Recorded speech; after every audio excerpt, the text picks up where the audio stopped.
So, what was it like at consulting, right? Because I remember as a consultant, I was quite surprised because I too also was in the social business consulting club equivalent in undergrad, and it was very much like there's a mission dynamic that I love being with passionate people, and I love the consulting dynamic of problem solving. And then I realized that I was at a corporate consulting club corporation, which was very different, right? And so I think there's a big divergence, which I think I was prepared for. My mentors prepared me for it, but it was a bit different.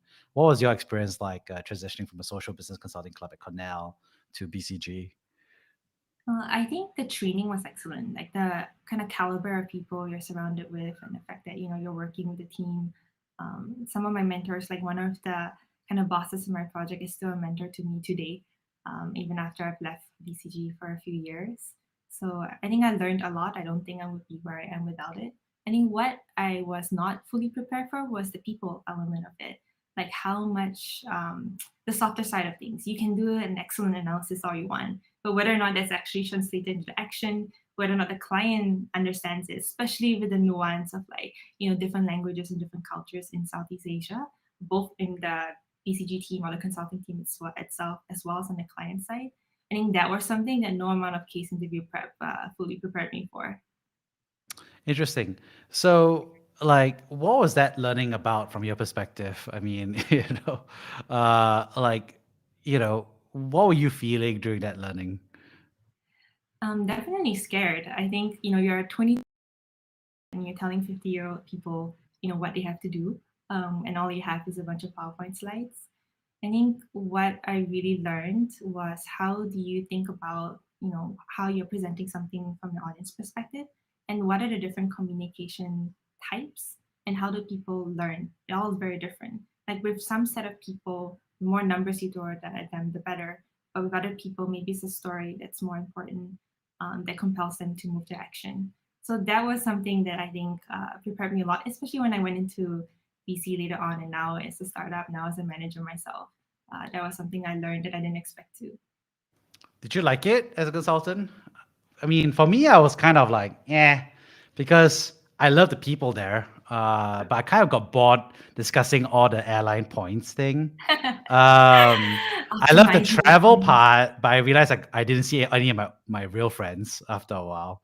Um, I love learning a lot about PowerPoint and Excel, but I didn't really love zero defect and being very super detail oriented on certain stuff.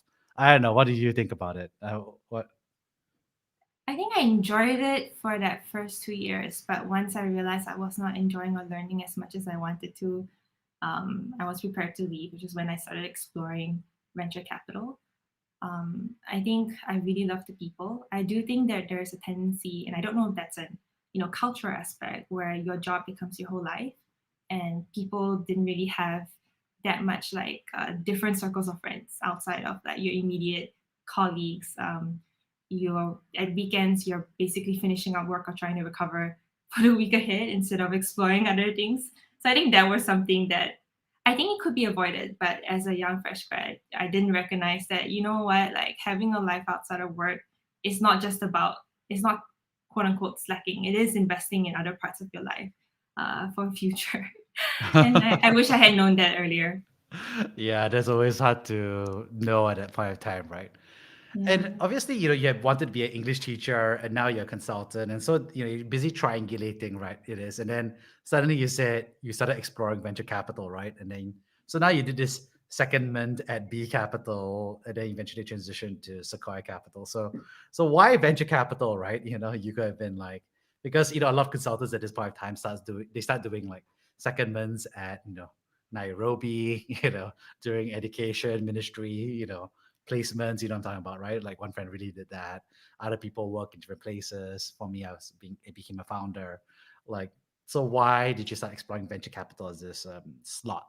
If that makes sense. Yeah, I remember when I was looking at venture capital as a career transition, some people didn't even know what venture capital was in my consulting colleagues, and they didn't know what Sequoia was.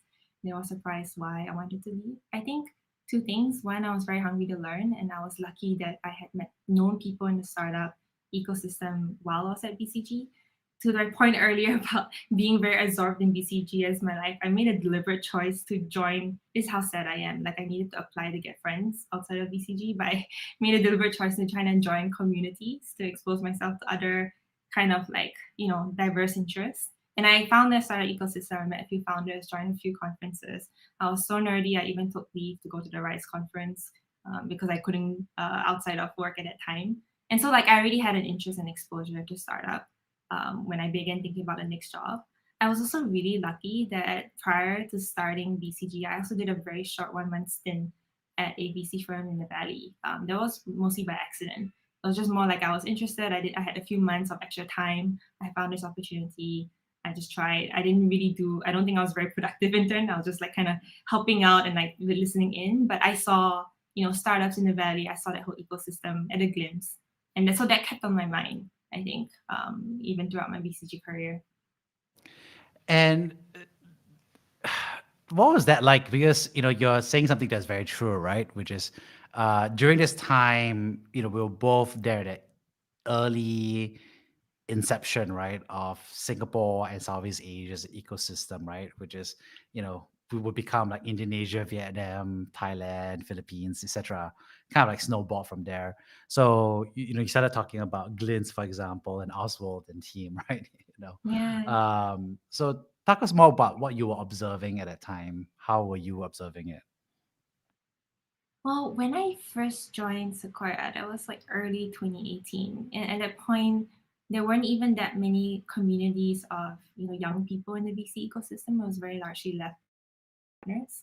So I think I remember trying to round up people for drinks and trying to create WhatsApp groups, which have now lived past me.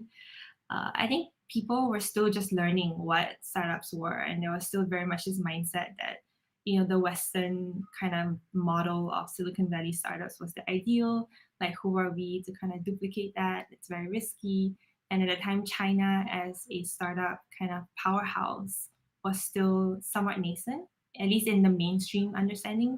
I think VCs understood it, but people outside or adjacent to the ecosystem were just beginning to recognize that all these other economies or ecosystems outside Silicon Valley has a lot of potential, has a lot of interesting stuff to happen, and could be built on. Yeah, what was it like? I mean, being that one of those early team members trying to like, I don't know, shill for VCs. Please I take mean, money from us. We promise we don't bite. yeah, I remember having to explain what VC was to a few founders I spoke to in the beginning, like, who is Sequoia? What is venture capital? What do you guys do? Why are you taking ownership? Like, what value do you provide? All those questions I had to feel at the beginning. I think right now a lot more people are aware, but back then it was a lot of education and a lot of trust building between founders and the VCs. Yeah, I mean, a lot of trust building. They always say like, always watch out when someone's buying you drinks, right? Yeah, offering to pay for meals, like, they're paying Yeah. for something else. So there you are, buying people drinks, buying people meals, and explaining what venture capital is. Um, and so you're seeing, obviously in funding at Sequoia, you're seeing all these founders come through. Um, what was it that you learned about venture capital in those early days, right? And as an associate, what was it that you felt that you were learning in terms of skill set that was different from being a consultant? I think consulting was very much giving out information, and VC was very much how do you take in information and how do you look at diverse sources of information.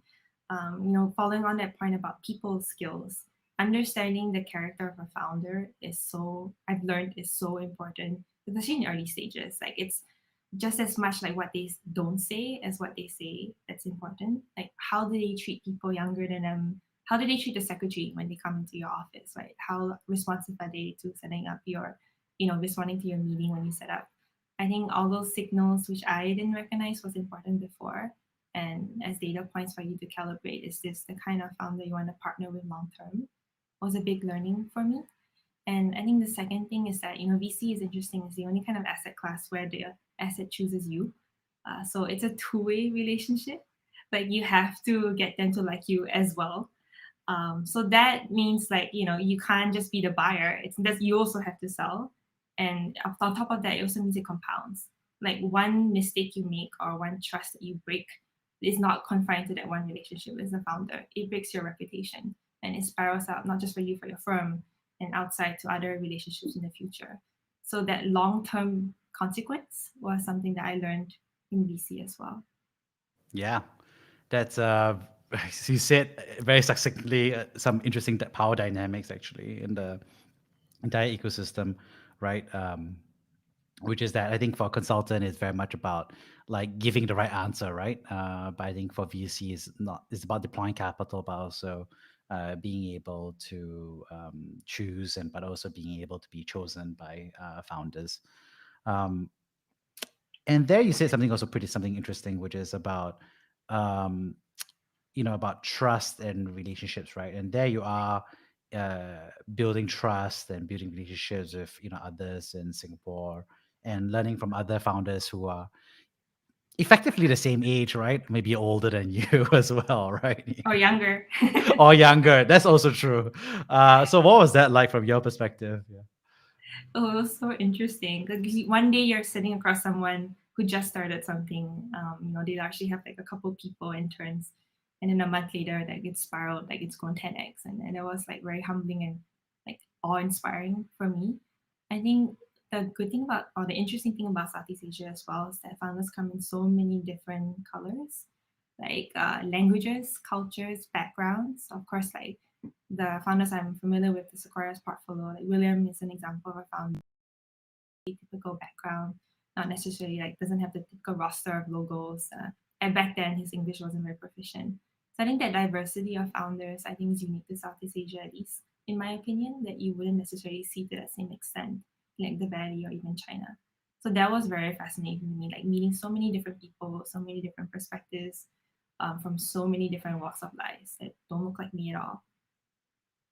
Yeah, and what's interesting is you say something about it being inspiring, right? Because there you are, and you mentioned earlier, right? So you wanted to be an English teacher, then you decided to become a consultant, and then you decided to be in VC, and then now you're a founder, right? So somewhere along the way, you somehow decided that you wanted to be a founder while you're, you know, busy getting pitched by all these founders.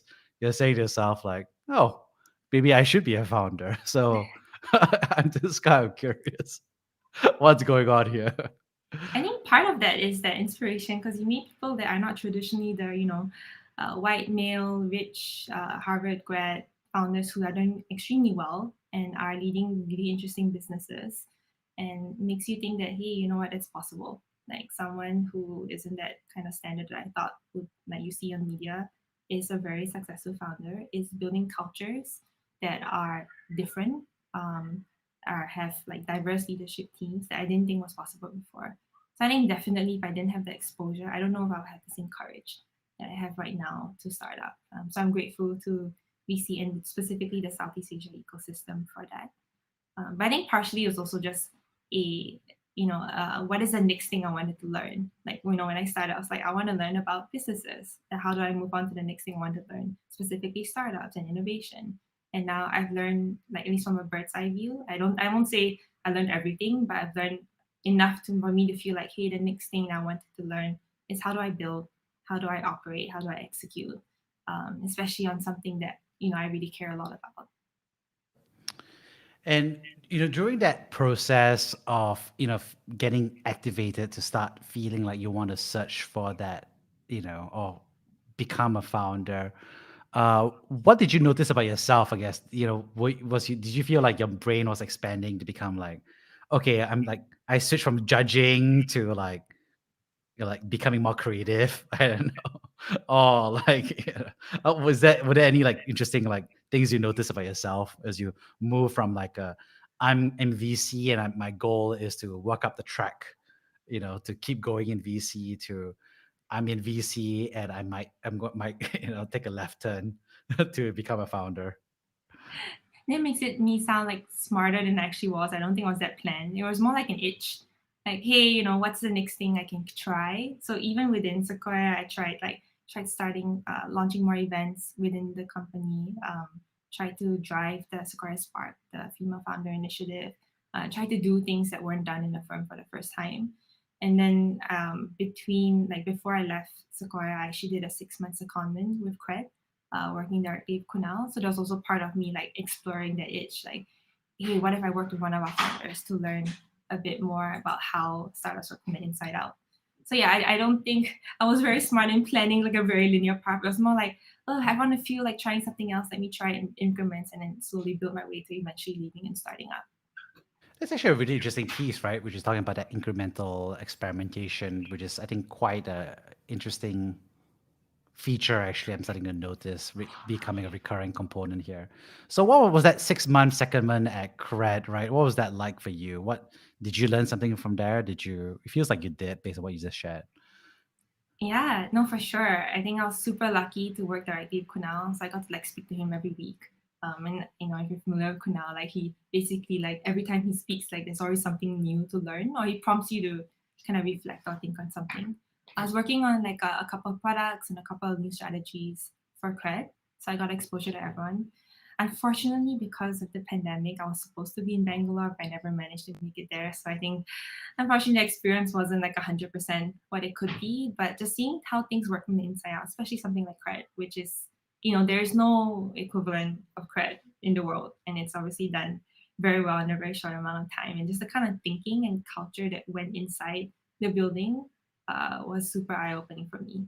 Like I remember the all hands that cred had, and people were roasting each other like this is like a few hundred person company, and then Kunal was there, like allowing himself to be roasted.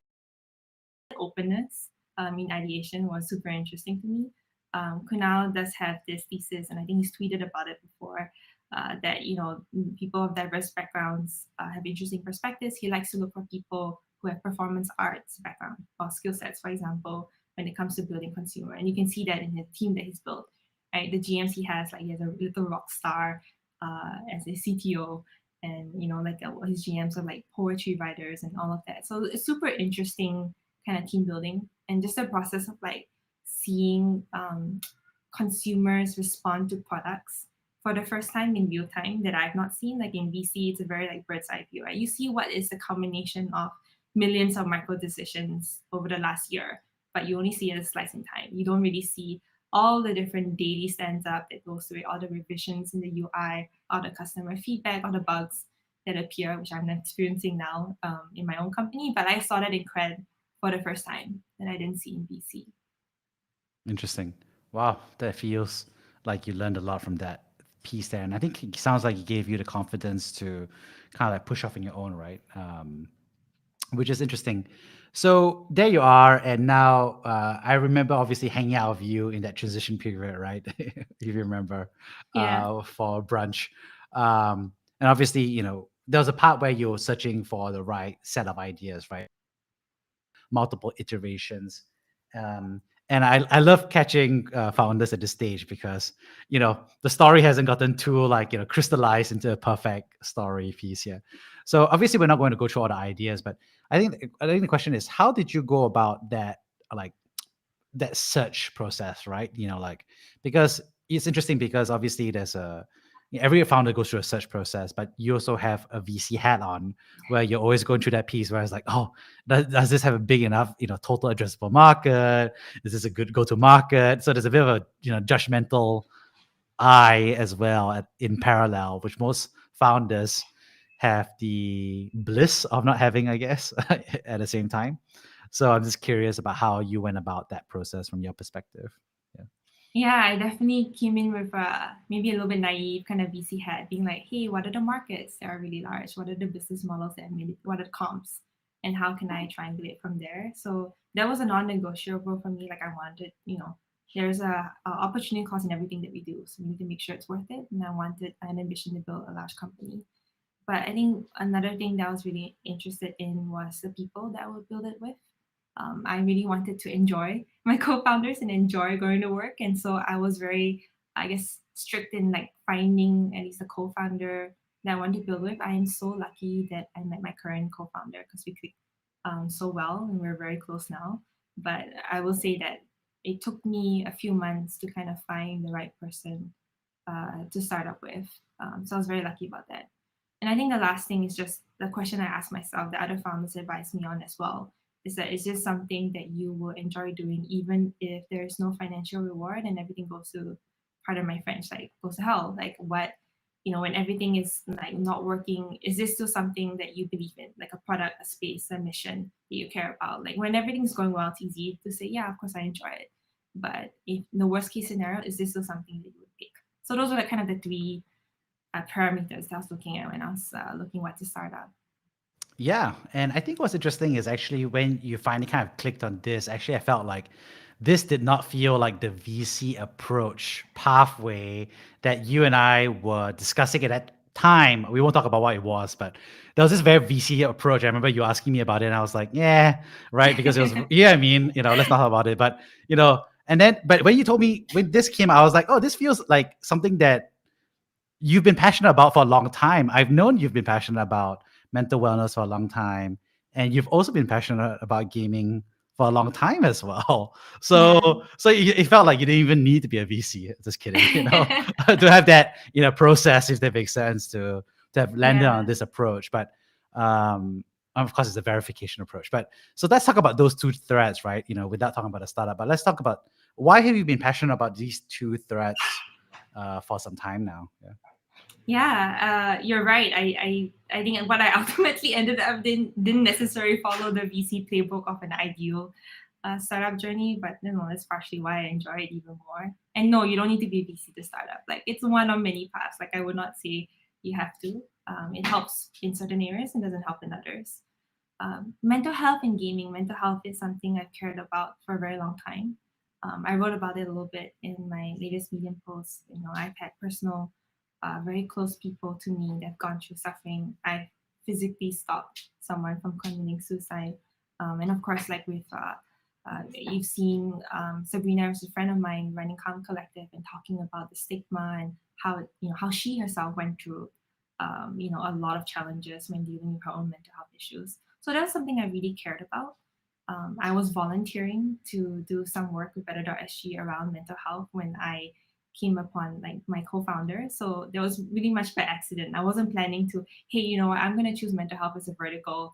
I was exploring another idea, but because I had done this side volunteer project out of passion, I was introduced to my co-founder. So kind of in that way, my passion led me to the right person.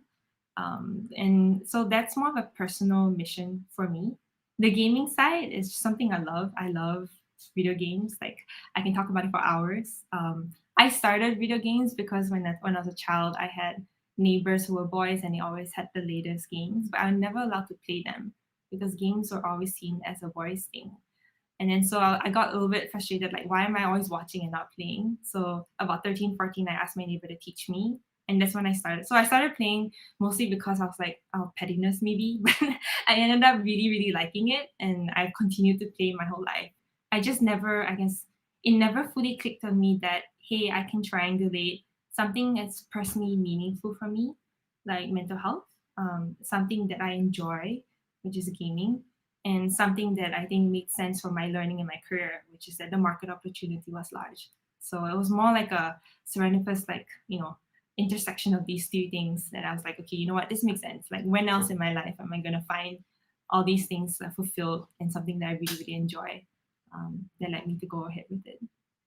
Yeah, that's amazing. And I'm really happy for you because, when you landed at this, my brain was like, and my heart was like, kind of like was really happy for you because my heart was like, you're just gonna be happy doing this.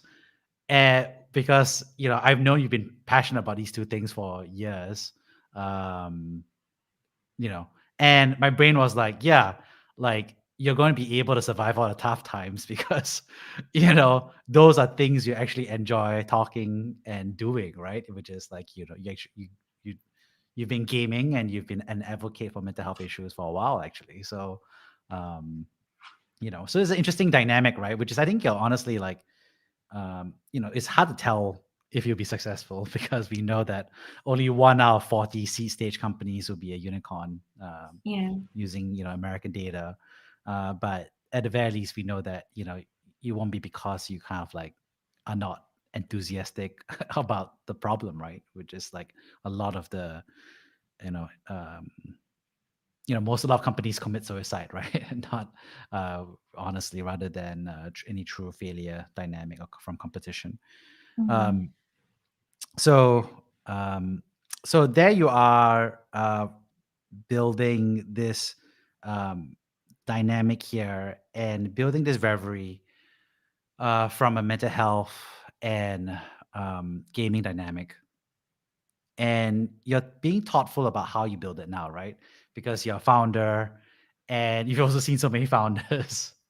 I guess what has, now that you're a founder, what has surprised you about being a founder now that you're on the founder side of the table and not on the VC side? I think two things. I'm very very lucky and so grateful for my co-founder because his background is product management and engineering, and he hadn't been in the kind of like the startup ecosystem like I have. So he really balances me. Like I'm always constantly thinking about the long term strategic path, and but if you invest so much in that 5 year timeline and are not looking at what's in front of you today, you can stumble. And that's where he comes in. Like he's excellent and getting us to the next milestone and execution and prioritization. So I don't think I would be successful without him or a co-founder like that. I'm very grateful. Um, but yeah, I think I was really lucky to be able to have that path. I don't think many people have that opportunity to find people that they could work with. Um, Sorry, I kind of lost my train of thought. What was the I question guess again? the question is, you're on the VC side, right? And you're staring at all these Yeah. founders, and you're like, okay, I think I roughly know what the founder lifestyle Oh yeah, and yeah, thing is, and then you cross to the other side, and then now you know what it actually is. So I'm just wondering, now you're in it, what about the founder lifestyle slash workflow? Now looking at, yeah. like, what about it has surprised you now that you're actually on this other side of the table? Yeah. Yeah. Okay, so to my point about how my co-founder works versus I work, I think it's that micro decisions I mentioned earlier that, you know, every day you make like, and you're a founder, understand as well. Every day you make so many decisions and all of them compound. And as a VC, you don't necessarily understand that. Like we recently, not recently, but we changed our sprints to be 1 week to kind of accelerate our learning and experimentation. And it seems like a small thing to do, like, oh, 2 weeks versus 1 week, but it has really accelerated our learning. And that's something I don't think I would have recognized was a big deal in VC. Like you think of the one, two big strategic levers that you can write in your investment memo, and it makes a lot of sense. It's important. But as a founder, you don't only do that, right? You do everything. You handle the legal. You handle how do you fire someone in a way that's graceful? How do you hire someone? How do you, decide communication and culture? How do you manage conflicts? All these tiny, not tiny, but decisions or daily events that happen. I did not have visibility or full visibility in as a VC, and I think that was surprising for me. I think the second thing to the thread of everything that's been surprising to me is people. It's just that how much of a difference a person makes. Like a hire can make or break the morale of the team. How when you have a conflict, how do you solve it? How do you talk to it? How do people respond to stress? Especially when you're like 5, 6 people, just like one person being a little out of whack affects everything, affects productivity, affects decision making, affects the kind of ideas you even come up with. And on paper, you may be doing everything right, but off paper, like how are you actually facilitating the environment to build your company? Because all you have is people. Like the only input and resource you really have is your people and your the environment that they thrive in. And I didn't understand the full, I guess, importance of that until I'm starting up now. When you're in like consulting or VC, you have a brand name, you have something that someone built before to your name, and people understand that and respond to that. When you are a startup, all you have is you. They have quit their jobs to join you because of whatever story you sold them, and you have that pressure to make sure that that choice was worth it, and it's just you. You can't say, oh, today was bad, but because they belong to some brand name company, they're okay to go through a bit. No, it's your relationship with them as a founder and as a colleague, and that was a huge learning for me. Yeah, wow, that's actually a super solid learning, right? Which is, um, yeah, I think as a founder, you don't have a brand, right? Because if you're working at any company like Unilever, IBM, BCG, Microsoft, anywhere, like there's a brand that you represent, right? And the brand represents you, and it's a code for pay attention. But as a founder, you don't. I mean, obviously now you're at Grab or a big company or Gojek or Tokopedia or something like that. That's something that people pay attention to. But now Revery is not, right. It's really Tammie Siew, right, that people are paying attention to. Yeah. Um, and I do pay attention to Tammie Siew, but not necessarily to a stranger, right? So that's the tough one. Mhm. Um, that's a really good point that you have there. And so, how do you feel about VCs now? So, I mean, so like before that, you're the one emailing, giving calls, doing LinkedIn connections, and now went through Sequoia Search, GGV, all these other folks, and now you have a bunch of associates and folks kind of pinging you. How do you feel about all these pings now? Distracting, value add. What do you think? Now I'm like looking back at all my previous communication. I'm thinking, I hope I didn't was rude or anything, because it matters so much. Like when you're a VC, and especially you're a young one, you meet like 5-10 meetings a day. You don't realize that for the founder, that's like a huge meeting they have for the day, and what you do in that meeting matters so much. I met a founder who once told me like they track if how the VCs treated them in calls, and have a record of it, and they remember that, and they share that with other founders. Like that's um, you don't realize that as a VC, especially as a junior one, that how important that one meeting is. And I appreciate that so much more now. I do think that I was very privileged to be part of Sequoia. It sounds very biased, but I do think that they're like a really fantastic firm, because now I've met a lot more investors, and I think there are different investors suiting different types of founders and different types of companies. There's really no one size fits all. There could be one investor that maybe on branding sounds great for you, but if that is not the kind of relationship or advice or support that you need at that point in time, there's no use chasing after capital for the sake of capital. Not all money is the same. It's something we used to say in Sequoia, but now I really believe it, because I've seen the vast difference in how we've been treated by investors, including investors who passed on us, like how they treat us as a member of the ecosystem. Really says a lot about who they are as investors, and makes you a lot more cognizant of like who you really want to partner long term with for your company. I don't know if that makes sense, but yeah, basically a lot more variance in investor types than I thought, and a lot more selective in who you really really want to partner with. Yeah. And one interesting thing is that one thing you've shared and talked with me about in the past is that you've really pushed hard to really want to help inspire people to be more representative across both VC and founders, right? That's something you do care about. I'm just kind of curious about why you care about it, right? From your perspective. Yeah.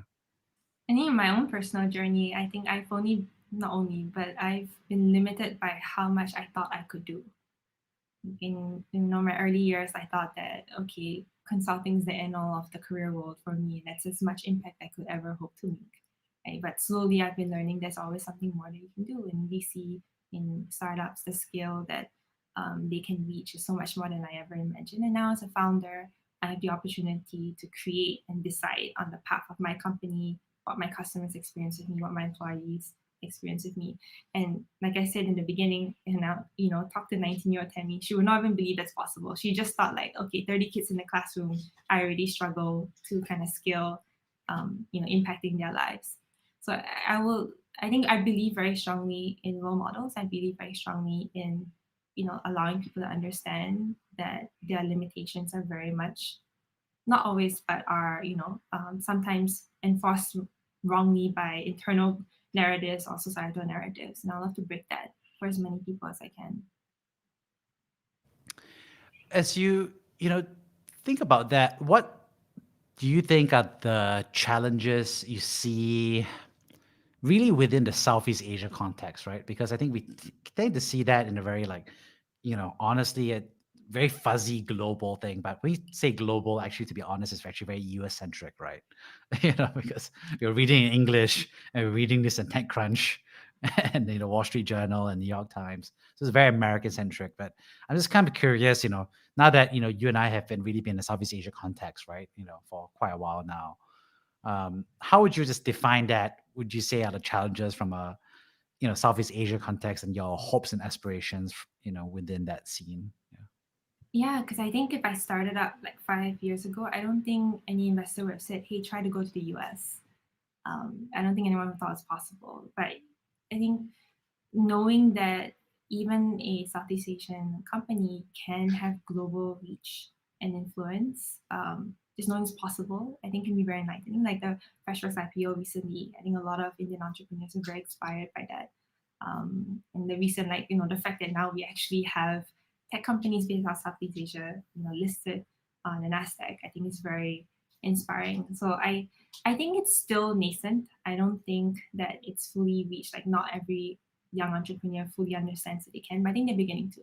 And the more stories we tell, the more exposure we can give to aspiring founders, I think the better.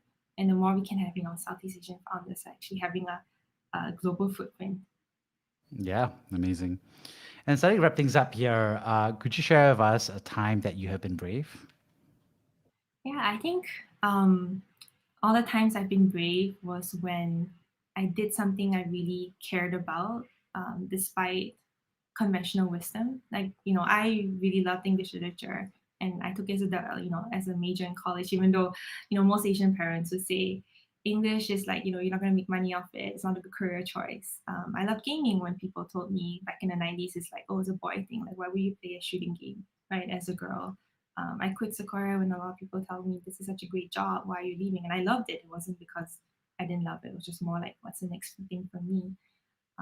So I think when I listen to things in like the fact that I did mental health instead of, some maybe like quote unquote logical choices based on my background, or the fact that I started with Koa, whom I've never met in person, which is like, conventional wisdom would probably say that's not necessarily the most ideal path to take. I think those are times when I had to summon courage to go ahead with it.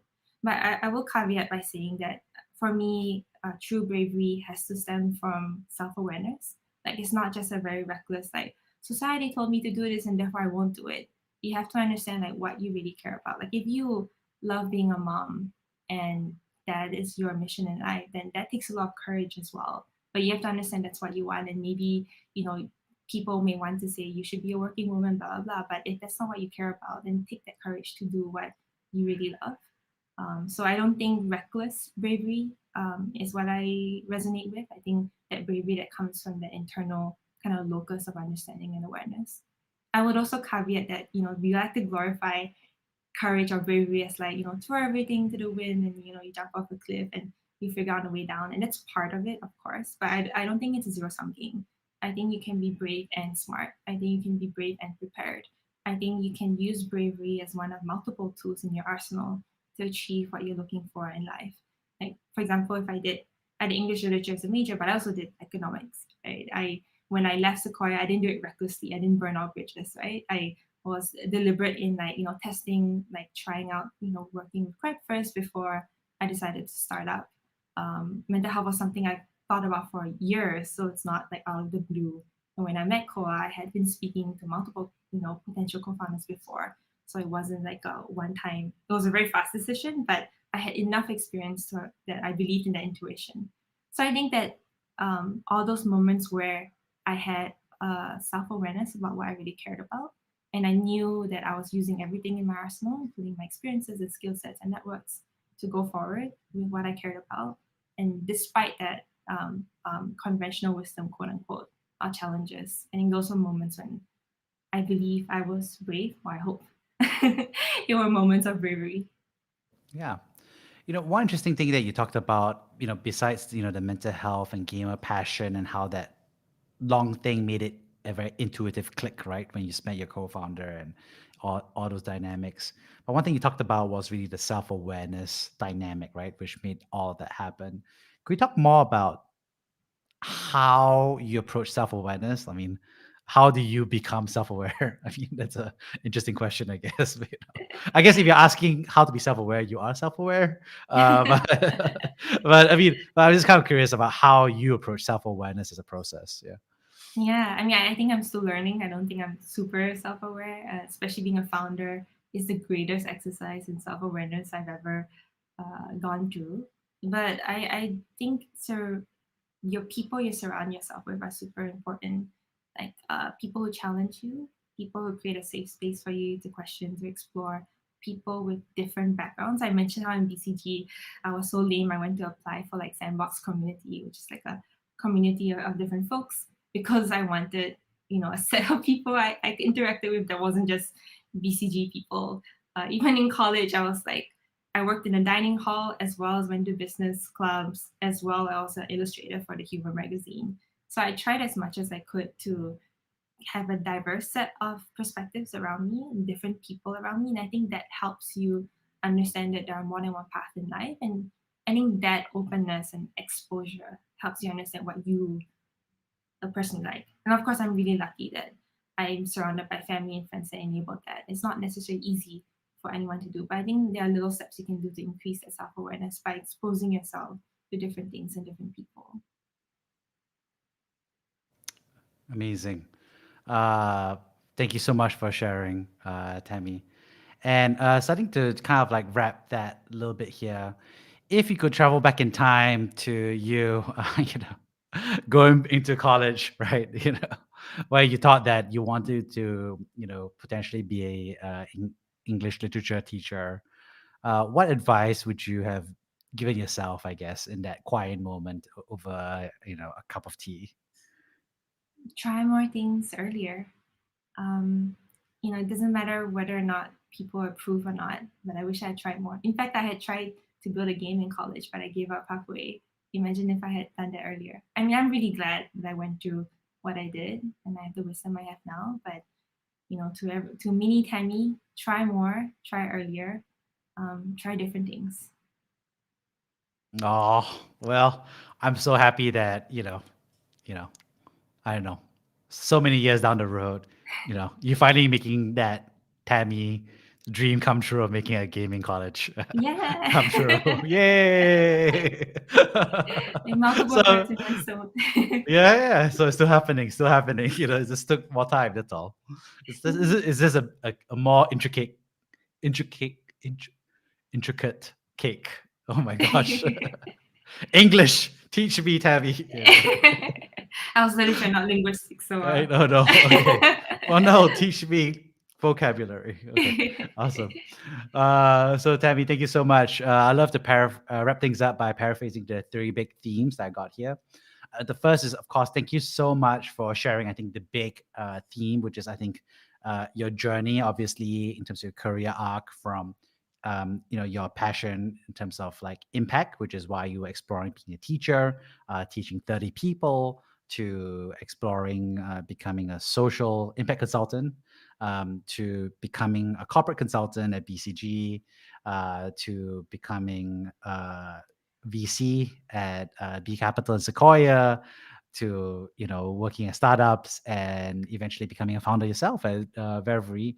And I just love, I think, really what I call like what I realized is that in contrast to other founders, I think who are much more intentional and have maybe a bigger strategy with big arcs or big, plans. I think you're much more of an experimentalist, I would say, with clear steps with time-bound experiments, which is, I think, a much more, true approach to you, right? And I think it works, right?